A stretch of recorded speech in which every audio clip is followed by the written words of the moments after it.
Hello viewers, আসসালামু আলাইকুম। সবাই কেমন আছেন? সুলতানা ব্লগসে সবাইকে স্বাগতম। সবাই আল্লাহর রহমতে মনে হয় ভালো আছেন, আমিও অনেক ভালো আছি। দর্শক, এই যে দেখেন, এখানে কিছু মাছ দেখতে পাচ্ছেন। এর ভিতরে কিন্তু আরও কিছু মাছ আছে পলিথিনের ভিতরে। তো এই যে বড় বড় কিছু কই মাছ, এটাকে আমরা বলি ভেদি মাছ। আপনারা কি বলেন কমেন্ট করে জানাবেন। এই মাছগুলো কোথায় পেয়েছি জানেন? এই যে কত বড় কই মাছ দেখছেন, দেশি কই মাছ কত বড়। এই মাছগুলো পেয়েছি আমার বাবার বাড়ির পুকুর থেকে। মাছ বের হয়ে যায়, সেখানে জাল পাতে, সে জালে আমরা এই মাছগুলো পেয়েছি। সম্পূর্ণ মাছগুলো খুলে আপনাদেরকে দেখাবো। খোলার জন্য আমি মাছগুলো এখন পানিতে ভিজিয়ে রাখবো। এই যে মাছ এখন পানিতে ভিজিয়ে রাখতেছি। তো মাছ খোলার পরে আমি দেখাবো আপনাদেরকে। ভিজানোর পরে এই আমার সম্পূর্ণ মাছ দেখেন, মাশাআল্লাহ কত বড় বড় মাছ, কই মাছ দেশি, কত বড় বড় কই মাছ। এগুলো খেতে কিন্তু অনেক মজা হয়। এটাকে বলে ভেদি মাছ, আপনারা কী নামে চেনেন জানি না। এই যে কই মাছ। এরপরে এখানে আছে কিছু গুঁড়া মাছ। এটার ভিতরে আছে কী মাছ একটু দেখি। এগুলো সব আম্মু কেটে পাঠিয়েছে।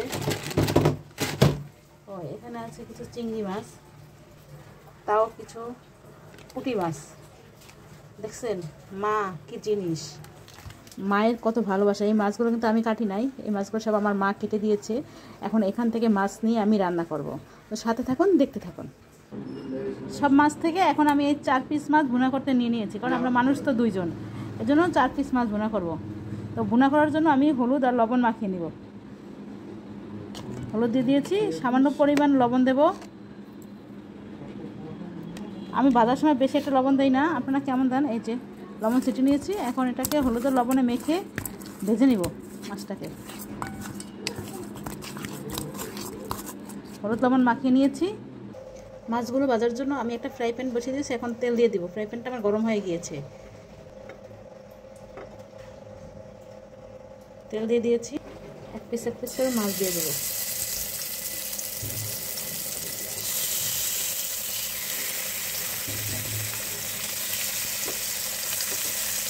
এখন মাছগুলো আমি তেলে ভেজে নেব।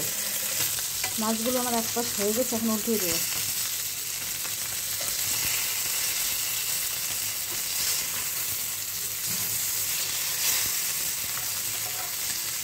পেঁয়াজ বাটা দিয়ে দিলাম, রসুন বাটা দিয়ে দিয়েছি। এখানে দিয়ে দিয়েছি পেঁয়াজ বাটা, রসুন বাটা, হলুদের গুঁড়া, মরিচের গুঁড়া, ধনে গুঁড়া, জিরার গুঁড়া। এখন আমি সবগুলো একসাথে মিশিয়ে কষিয়ে নেব। মশলা যত কষাবো ততই মজা। মশলাটা আমি অনেকক্ষণ কষিয়ে নিয়েছি, এখন একটু গরম পানি দিয়ে দেব। গরম পানিটা বলক আসলে আমি মাছটা দিয়ে দেব। যেহেতু আমি গরম পানি দিয়েছি, বলকটা তাড়াতাড়ি চলে আসবে। জলে বলক চলে আসছে, এখন আমি মাছগুলো দিয়ে দেবো। একে একে সব মাছগুলো দিয়ে দেবো। যে এটা হচ্ছে বেতি মাছ। যে আমার সম্পূর্ণ মাছ রান্না হয়ে গেছে। এই যে মাছের লুক। এই যে আমার মাছ রান্নাটা শেষ। ধন্যবাদ সবাইকে যারা এতক্ষণ ধরে আমার ভিডিওটা দেখছেন। সবাইকে অসংখ্য অসংখ্য ধন্যবাদ, এবং সবাই একটু লাইক, কমেন্ট, শেয়ার করতে ভুল করবেন না। আল্লাহ হাফেজ, আসসালামু আলাইকুম।